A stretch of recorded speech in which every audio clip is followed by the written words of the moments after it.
Bonjour chers frères et sœurs, je vous salue vous qui aimez l'histoire. Je voudrais poursuivre la série de vidéos sur l'ouvrage intitulé Histoire ancienne d'Israël, qui a été écrit par R. Deveau. Et maintenant, nous abordons le chapitre 6 qui concerne les Hyksos. Les Hyksos sont un peuple sémite qui, à un moment donné, est venu attaquer l'Égypte et envahir l'Égypte pendant un moment. C'est une partie de l'Égypte qu'ils ont pu envahir, pas la totalité. Alors, je vais lire ce que R. Deveau dit et puis je vais commenter cela. Voilà. Je vais commenter cela. Souvent, les étudiants croient que tout ce qui est dans un ouvrage est vrai. Non. Tout ce qui est dans un ouvrage n'est pas vrai. Donc, ça doit faire l'objet de commentaires et de critiques. Voilà. Et pour nous, historiens, notre outil de critique, c'est la critique interne et la critique externe. Surtout, moi, je trouve que la critique interne est très importante parce que c'est une cogitation, une réflexion sur ce que vous lisez, sur ce que vous avez face à vous. Alors, voilà ce que R. Deveau écrit. Dudimosé fut le dernier souverain indépendant de la 13e dynastie, si l'on en croit Manéthon. Parce que Manéthon, c'est celui qui a fait l'histoire et qui a établi qui a fait un tableau des différentes dynasties qui se sont succédées en Égypte antique. Je crois qu'il en a dénombré 30 dynasties, avec des intermèdes d'envahissement de peuples, comme le cas des Hyksos. Ceux-là, ils sont pas considérés, les chefs ne sont pas considérés comme des Nessoutes. Parce que Nessout, qu'on a traduit malencontreusement comme Pharaon, Nessout, ça veut dire celui qui vient du sud. Voilà. Or, Pharaon, ça vient de Permès, c'est-à-dire la grande maison. Parce que, en fait, le palais du roi, c'est la grande maison. Ça se comprend. D'ailleurs, même dans les langues, quand on voit le palais du roi, on dit Aouroturi, la grande maison, notamment chez la grande cour, notamment chez les Agnis. Alors, celui-ci dit R. Deveau, notamment Manéthon, est sa seule source concernant la domination étrangère en Égypte. Alors, donc Manéthon écrivait 15 siècles après les événements, mais il utilisait des sources qui sont perdues pour nous. C'est ce que R. Deveau dit. Mais Manéthon, lui, c'est un ancien égyptien. Il savait lire les hiéroglyphes, donc il connaît les sources qui ont été utilisées. Il y a des sources malheureusement qui ont été perdues. Voilà. Il dit donc que sous le règne de Toutimaïos, à l'improviste, un peuple inconnu venant de l'Orient eut l'audace d'envahir notre pays. C'est Manéthon qui parle bien sûr, c'est l'Égypte antique qui a envahi. Et sans difficulté ni combat, s'en empara de vive force. Il se saisit des chefs, incendièrent sauvagement les villes, rasèrent les temples des dieux. En fait, il faut dire que les anciens Égyptiens croyaient en un seul dieu, Nétché, avec les Néterous, c'est-à-dire les attributs divins. Et traitaient les indigènes avec la dernière cruauté, égorgeant les uns, amenant comme esclaves les enfants et les femmes des autres. Voilà ce que les Hyksos ont fait, toujours la cruauté. À la fin, ils firent même comme roi l'un des leurs nommé Salitis. Or, il ne peut pas être reconnu comme Nessout, c'est-à-dire comme Pharaon, non. Ce prince s'établit à Memphis, suit une liste de 5 autres rois, tous de plus en plus avides de détruire jusqu'à la racine le peuple égyptien. Voilà, mais c'est ça. On nomme l'ensemble de cette nation Hyksos, c'est-à-dire roi pasteur. Donc cela veut dire quoi? Cela veut dire que c'était des éleveurs, donc des nomades. Là, ce sont des peuples sémites. Les Hyksos sont des sémites. C'est Manéthon qui a fait entrer dans l'histoire le nom des Hyksos. Qui étaient-ils?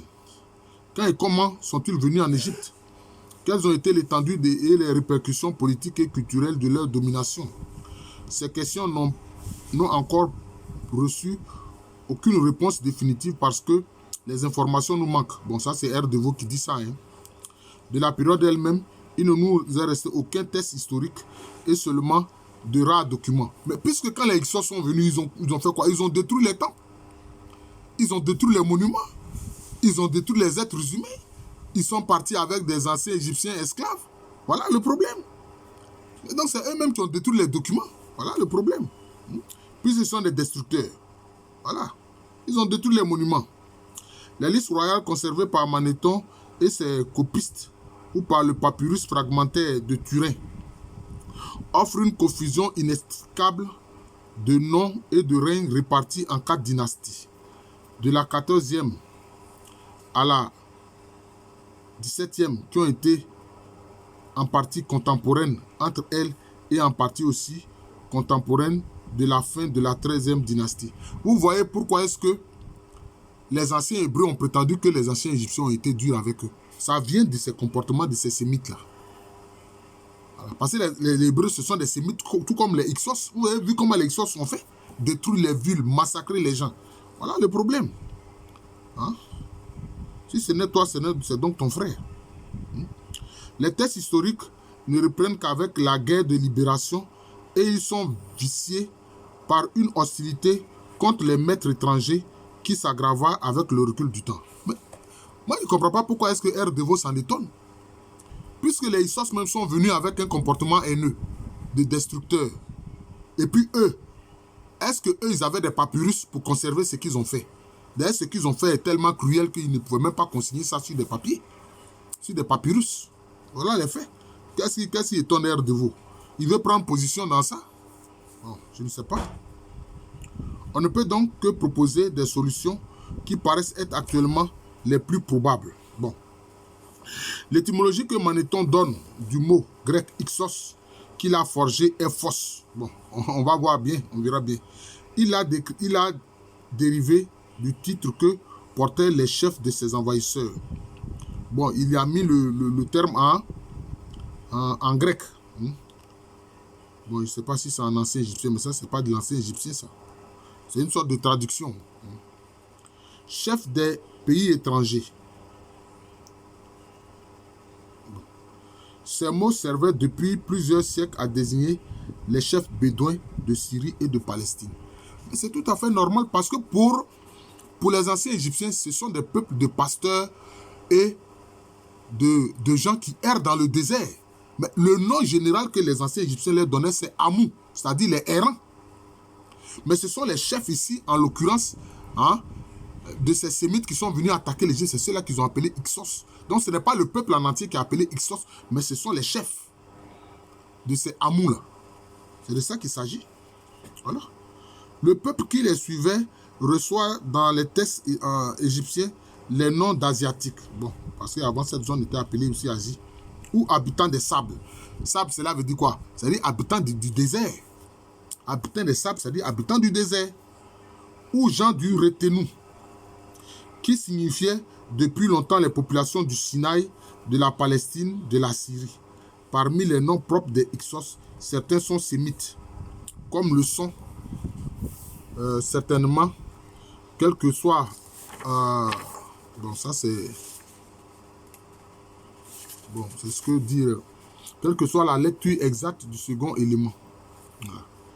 Yacoub El ou Yacoub Ar, Anatel ou Anat Ar, ou comme le sont plus ou moins probablement Kian, Samoukena, mais d'autres noms, dans leur transcription hiéroglyphique ou grecque, résident à l'analyse et les essais de les expliquer par le Hurrite ou l'indo-européen se sont révélés vains. D'autres enfin, et non des moindres, ainsi Apophis sont des noms égyptiens. Les Hyksos ont adopté Seth comme leur dieu principal. Vous avez vu? Alors que Seth, c'est un criminel. Pour les anciens Égyptiens, c'est un criminel. C'est le frère criminel d'Osiris qui a assassiné Osiris. Et comme eux, ils sont des destructeurs, donc ils ont trouvé en Seth celui qui leur ressemble. C'est pour ça qu'ils ont adopté Seth comme divinité. Ce n'est pas étonnant. Ce n'est pas étonnant. Voilà les faits, ce n'est pas étonnant. Voilà. Et donc, les anciens Égyptiens ne peuvent pas les considérer comme ayant été des rois qui ont régné sur l'Égypte, puisque le principe de gouvernance en Égypte antique, c'était quoi? C'était la maths, vérité, justice. Quand on vient, on massacre des femmes, des enfants, on les emporte comme esclaves, on n'agit pas conformément à la vérité, à la justice. Voilà le problème. Bon, il dit certains dieux égyptiens dont le culte originaire de Haute-Égypte. Parce qu'il faut savoir que les anciens Égyptiens faisaient la distinction nette entre les Hamous, c'est-à-dire les peuples sémites, hein, ces pasteurs, hein, qui errent dans le désert, et puis maintenant, les Tamoutes, c'est-à-dire les Indo-Européens, ils font la nette distinction. Ce n'est pas la même chose. Voilà, c'est pas la même chose. Voilà. Qui s'était répandu dans le delta, parce que bon, il y a la haute d'Égypte, c'est la partie au sud, et puis le delta, c'est la partie qui est au nord. Il était considéré comme le maître du désert, voilà, et des pays étrangers, et aussi comme une divinité de l'orage. En lui, les Hyksos ont reconnu leur propre Dieu, et ils l'ont accommodé à leur goût. Après leur départ, Seth sera représenté avec le costume et les attributs d'un dieu syrien, et les textes et l'écriture l'identifieront avec Baal. Voilà. Baal qui veut dire simplement maître. Voilà. Mais vous savez qu'on lui sacrifiait des enfants. Voilà. Il lui reconnut leur parèdre d'une déesse nue qui pouvait être Anat ou Astarté. Il faut, semble-t-il, conclure de tout cela que les Hyksos étaient en grande majorité des Sémites. Voilà. Mais c'est tout. Ce sont des Sémites, c'est tout. Ce sont des Hamous. C'est ce qu'il faut reconnaître. Voilà. Maneton dit qu'ils venaient de l'Orient et effectivement, ils n'ont pu arriver en Égypte qu'en venant de Palestine. Voilà, c'est tout. Voilà. C'est tout. C'est de ça qu'il s'agit. Voilà. Les fouilles récentes de Tel Ed d'Abba, entre Katana et Kantir, une trentaine de kilomètres au sud de Tanis, on y a trouvé de nombreuses tombes contenant un abondant mobilier, céramique, armes, épingles à œillets, typiquement palestinien du moyen bronze 2. On avait déjà recueilli à moins d'1 kilomètre de là un lot de céramique palestinienne et un scarabée du roi Hyksos, Kian. Bon, il adopte le scarabée, c'est-à-dire que là, ils ont commencé à être influencés par la culture égyptienne. Même le fait même d'avoir reconnu en Seth une divinité qui ressemble à ce qu'ils ils vénéraient ou ils adoraient. Bon, voilà, donc c'est ça. C'est cela. Ces découvertes semblent confirmer aussi que la région de Katana, Kantir, archéologiquement très riche, est celle où il faut chercher le site d'Avaris, une capitale des Hyksos. Voilà. On pourrait supposer que ce mouvement a été provoqué par une pression venant de plus en plus loin dans le nord et s'exerçant sur la Syrie méridionale et sur la Palestine. Et l'on fait souvent intervenir dans cette histoire les Hurrites ou même les Indo-Européens. Non, il faut laisser les Indo-Européens. Pour l'instant, ce n'est pas ça. C'est la question des peuples sémites. Voilà. C'est la question des peuples sémites. Il s'agit des peuples sémites. Ce que les anciens Égyptiens appellent Hamou. S'ils tenaient compte de ce nom Hamou, là, les errants, là, les gens du désert, voilà. Donc, c'est tout. Ceux qui errent dans le désert. Voilà. Le dieu Seth y est représenté sous l'aspect d'un Baal syrien et la pierre a dû être amenée d'Avaris. Bon, donc c'est ça. Ils se sont d'abord installés dans le delta oriental en profitant de l'affaiblissement du pouvoir central. Pas forcément. Pas forcément. Parce qu'en fait, les anciens Égyptiens, quand ces peuples sémites-là voulaient faire l'agriculture, ils leur permettaient de faire ça parce que c'était une façon de les intégrer en fait. C'était une façon de les intégrer. C'est ça, parce que eux, ils errent dans le désert, ils ont leur cheptel, ils errent dans le désert, et puis ils se déplacent en permanence. D'où le terme de Hamou errant. Donc quand certains viennent au niveau du delta, et qu'ils veulent faire l'agriculture, mais les anciens Égyptiens les y encouragent. C'est de ça qu'il s'agit. Je pense que R. Deveau n'a pas bien saisi cet aspect-là, non. Voilà. Ce n'est pas un affaiblissement du pouvoir central, non. Mais c'est une politique voulue pour ainsi intégrer les peuples sémites. Les peuples sémites qui sont des peuples nomades, qui pratiquaient le nomadisme. Donc, on leur permet donc au niveau du delta de pouvoir faire l'agriculture. C'est de ça qu'il s'agit. Ce n'est pas un affaiblissement du pouvoir central, non. Après Néfer-Hotep Ier et son frère Sebek-Hotep IV, aucun pharaon de la 13e dynastie n'est mentionné sur les documents de Syrie et de Palestine, pas même sur les scarabées. Mais est-ce que les gens de Syrie et de Palestine, là, ils maîtrisaient les choses, les Medou-Nétché, c'est-à-dire les hiéroglyphes, ils ne maîtrisaient pas ça. Donc ça se comprend. Déjà dans le delta occidental, la région de Koïs. Bon, il a écrit Choïs, mais je pense que ça doit se lire Koïs. A fait sécession et s'est donné une dynastie indigène, la 14e, qui se maintiendra jusque 13 avant la période Hyksos. Cet établissement des Hyksos dans le delta a certainement été préparé et aidé par des infiltrations asiatiques qui sont signalées dès la 12e dynastie. Des entrées plus massives permis à ces étrangers de prendre le pouvoir. Mais en fait, ils n'ont pas eu le contrôle de toute l'Égypte. Non, c'est la partie du delta. Hein? Sous celle-ci, les Hyksos pénétraient jusqu'au cœur de l'Égypte. Bon, ça c'est à voir. Hein. Manéthon lui rattache 6 rois pasteurs. Et le papyrus de Turin lui attribue une durée de 108 ans, ce qui est vraisemblable. Bon, ça c'est ce que lui dit. Ce fut la grande époque Hyksos. L'existant contemporain d'une autre dynastie de rois pasteurs. Mais vous remarquerez que les anciens Égyptiens ne les ont jamais reconnus comme Nessout, comme roi, non. Nous avons reproduit ce que Manéthon dit des destructions et des cruautés des Hyksos. Il est l'écho d'une longue tradition et un siècle après l'expulsion des Hyksos, la reine Hatshepsut, parlant des temples qu'elle avait reconstruits, séparés, réparés ou fondés, disait déjà: j'ai restauré ce qui avait été ruiné. J'ai relevé ce qui s'en allait en pièces depuis que les Asiatiques, Amou, voilà le vrai nom, voilà, étaient au milieu d'avarice du pays du Nord et que des étrangers s'y étaient mêlés, renversant tout ce qui avait été fait.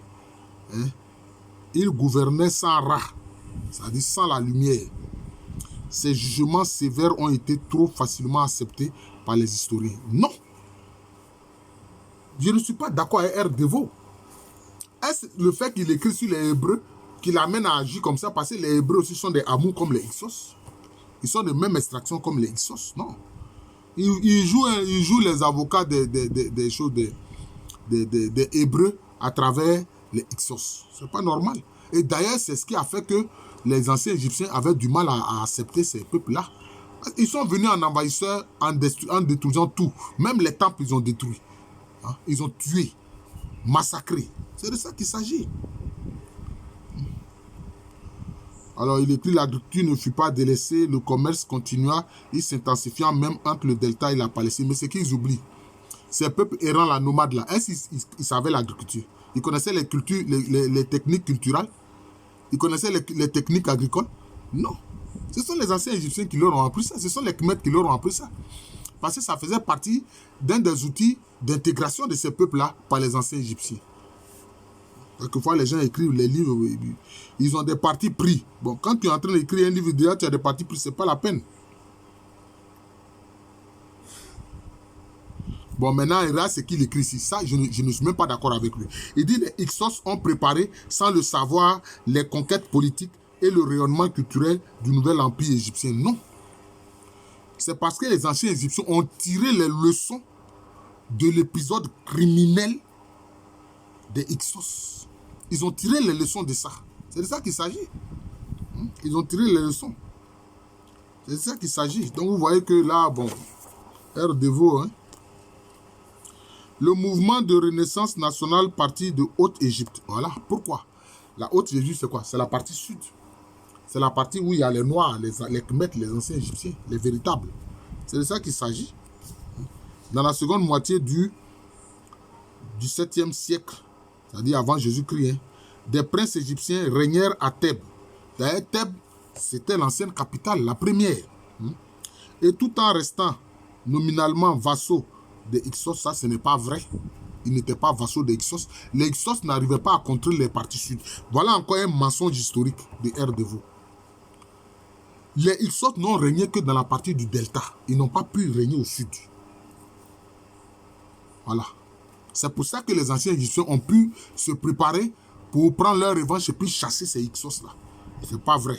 C'est que R. Deveau est en train de dire. C'est un mensonge. Voilà. Donc, il parle des anciens Égyptiens qui sont dans la région du Terre. Ils se constituèrent une armée et préparaient la reconquête. C'est de ça qu'il s'agit. Le sud n'était pas contrôlé par les Hyksos. Vous pensez que si le sud, la partie sud était contrôlée par les Hyksos, ils allaient laisser la reconquête se faire? Jamais. parce que ça a fait l'objet de préparation. Il forme la 17e dynastie. Un récit et demi légendaire raconte que l'avant-dernier roi de cette dynastie, Sekhemeret, ouais, c'est ça. On dit entre guillemets le brave, mais le nom Ré ici, là, ça indique la divinité Ré, c'est-à-dire l'unique divinité Nietzsche quand il est lumière Ré ou Ra. Reçut un jour un message insultant d'un apophis qui régnait à Avaris, à 800 km de Thèbes. Cela veut dire qu'il y avait des échanges verbaux violents entre eux, entre les Hyksos qui étaient dans le delta et puis ceux qui sont au sud, c'est-à-dire les véritables anciens égyptiens.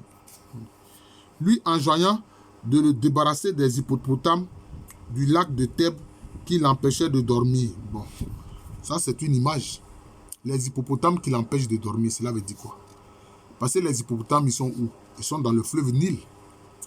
Cela veut dire qu'il y avait une résistance permanente et que de temps en temps, les anciens Égyptiens menaient des incursions contre les Hyksos. C'est pour ça ici qu'on voit le chef des Hyksos, ou bien, enfin, on dit un apophis, c'est-à-dire un partisan. Bon, apophis, c'est quoi? C'est l'esprit du mal qui travaille avec Seth, qui a été adopté comme divinité par les Hyksos, qui est à Avaris, l'une des villes qu'ils occupent au nord, dans le delta, qui l'empêche de dormir. C'est parce que les gens faisaient des incursions contre ces Hyksos-là. C'est ce qu'il faut comprendre. Le papyrus est incomplet et nous ne savons pas comment se termina cette histoire d'hippopotame, mais la momie Sekhemeret a été retrouvée. Il est mort de terribles blessures à la tête, peut-être dans un premier affrontement militaire avec les Hyksos. Voilà, c'est de ça qu'il s'agit. Donc c'était une résistance. C'était un harcèlement contre les Hyksos. Donc l'épisode des hippopotames qui l'empêchent de dormir, c'est une image, mais il faut pouvoir interpréter. C'est une image, mais il faut pouvoir bien interpréter. C'est de ça qu'il s'agit. En tout cas, la guerre de libération commença avec son fils Kamosé. Voilà, c'est tout. Ses actions sont racontées sur 2 stèles de Karnak, dont la seconde a été retrouvée récemment. Donc cela veut dire que depuis l'occupation du delta par les Hyksos, il y avait une résistance des anciens Égyptiens des Khmets à partir du sud. Donc c'est de ça qu'il s'agit. Voilà. Les Hyksos n'ont jamais pu dominer la totalité de l'espace de l'Égypte antique. C'est ça. C'est ça. C'est ça les faits. Voilà. La puissance effective des Hyksos ne s'étend plus alors que jusqu'à Koussaé, à mi-chemin entre Memphis et Thèbes. Ils n'arrivaient pas à Thèbes. Ça, c'est pas possible. La paix règne et les grands de Thèbes peuvent percevoir les redevances des domaines qu'ils possèdent en Basse-Égypte. En réalité, le pouvoir des Hyksos s'est limité dans le delta. Voilà, c'est ce que Erdevo ne veut pas accepter. Voilà. Kamosé veut chasser les Asiatiques de tout le pays et il s'empare d'une ville située en territoire Hyksos. Il veut chasser les Asiatiques de tout le pays. Cela veut dire quoi? Ça veut dire qu'il contrôlait seulement, les Hyksos contrôlaient seulement une partie. Voilà, c'est tout. La panique éclate à Avaris, d'où Apophis envoie une lettre au roi d'Éthiopie. Cela veut dire quoi? C'est-à-dire qu'ils ont adopté les Hyksos, ces sémites-là, ces Amous ont adopté Apophis, cet esprit négatif, qui est un serpent géant, d'ailleurs qui s'en prend aux défunts dans l'au-delà. Donc, lui, il s'identifie à ces serpents-là. Donc, il s'identifie à ce qui est négatif. C'est ça ce que les Amous, les Hyksos ont fait.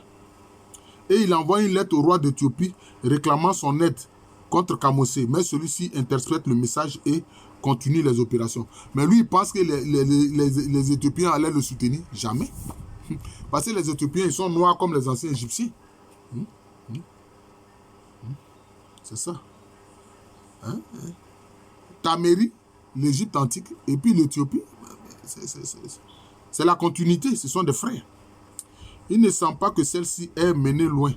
Le vrai libérateur de l'Égypte fut Amosis, le frère de Kamosé et le premier pharaon de la 18e dynastie. Mais en fait, il faut comprendre que Kamosé a commencé la reconquête du delta. Mais c'est Ahmosis qui peut-être qui a finalisé le projet et qui donc a été le Nessout qui a inauguré la 18e dynastie. C'est de ça qu'il s'agit. Par une ironie de l'histoire, bon ça c'est R. Deveau qui écrit ça. Hein. L'expulsion des Hyksos ne nous est connue que par un obscur officier de la marine du Nil, Ahmosé, qui fut gravé son autobiographie sur les parois de sa tombe. Il servit sous Ahmosis et se battit plusieurs fois devant Avaris. Enfin, la ville tomba. C'est tout. Donc, en fait, les rois d'Hyksos, là, les chefs Hyksos, là, ils étaient à Avaris, qui était leur capitale. Voilà. Donc, ils étaient dans le delta. J'ai ramené comme butin un homme et 3 femmes, au total 4 personnes. Et Sa Majesté me les donna comme esclaves. Ce souvenir personnel est le seul témoignage que nous avons sur la défaite des Hyksos en terre d'Égypte et sur la chute de leur capitale. Mais c'est ça. Les Hyksos furent poursuivis en Asie et ils se retranchèrent dans Cherouhen, qui est très probablement tel El Farah du sud. Ils s'en furent délogés qu'après 3 ans de lutte. Ahmosé y gagna encore 2 femmes esclaves et une décoration. L'Égypte était libérée du joug étranger. Il faut remarquer encore ici que tous les textes ne parlent jamais que des Amous, les Asiatiques. Et Ahmosis, après la prise de Cherouhen, abandonne la poursuite et se retourne contre la Nubie. Bon, la Nubie, ça c'est autre chose. Ça, ce sont les Nassiou, qui sont plus au sud. Ce sont les Noirs aussi. Les envahisseurs avaient été refoulés chez eux en Palestine, d'où ils étaient venus. On était vers 1550 avant Jésus-Christ. Voilà les faits. En réalité, je fais un résumé pour dire que l'épisode Hyksos est comme une interruption de la gouvernance régulière des Kmet dans le pays de Tamérie. C'est ça. Et ils n'ont régné que dans la partie du delta, où ils ont commis des massacres, des crimes. Voilà. Et ils ont pris comme divinité je peux dire les attributs divins de l'Égypte antique les plus négatifs, comme Seth, comme Apophis, etc. Donc c'est de ça qu'il s'agit. Et donc ils n'ont pas pu dominer tout le territoire de l'Égypte antique. Et les anciens Égyptiens qui s'étaient regroupés autour de Thèbes dans la partie qui est beaucoup plus au sud, donc en Haute-Égypte, vont s'organiser pour les repousser. Et pour les repousser dans les zones là-bas qui correspondent à la Palestine actuelle, au Moyen-Orient. Voilà, c'est ça. Mais on les appelait anciennement aussi les Asiatiques. Mais le nom que les anciens Égyptiens donnaient à tous ces peuples sémites, c'est Amou, c'est-à-dire les errants, les nomades. C'est tout. Et quelquefois, parce que ces nomades-là, qu'est-ce qui se passe? Ils sont souvent l'objet de famine. Ah oui. Quand la famine arrive, surtout qu'ils errent dans le désert, ils vont dans les oasis pour pouvoir vivre, etc. Et quand c'est beaucoup plus difficile, ils viennent attaquer les agriculteurs, que sont justement les Kmet, les anciens Égyptiens. C'est de ça qu'il s'agit. Voilà.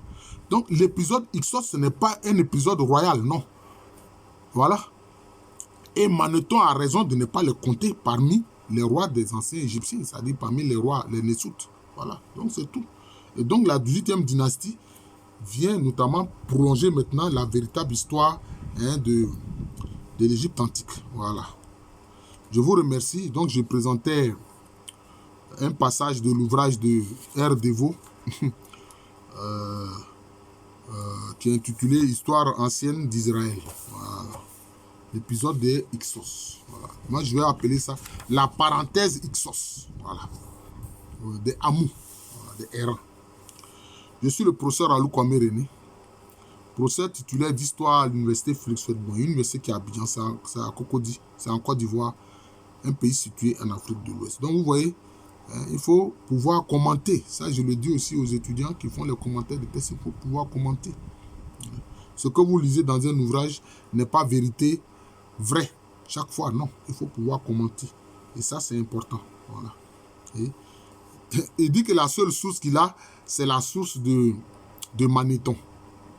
Mais ce que Manéthon dit, ce sont les faits. Et l'archéologie montre qu'il y a eu effectivement cet épisode des Hyksos qui sont restés confinés dans le delta. Ça, c'est ça les faits. sont restés confinés dans le delta.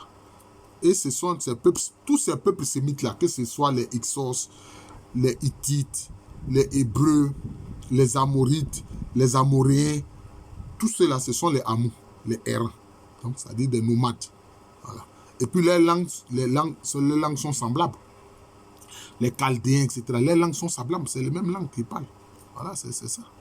Et les descendants actuels, ce sont les Juifs et puis les Arabes. Voilà, ce sont les descendants actuels. C'est aussi simple que ça. Voilà. Donc, j'enseigne à l'université Félix Houphouët-Boigny, université qui est à Abidjan, c'est à Cocody. C'est en Côte d'Ivoire, un pays situé en Afrique de l'Ouest.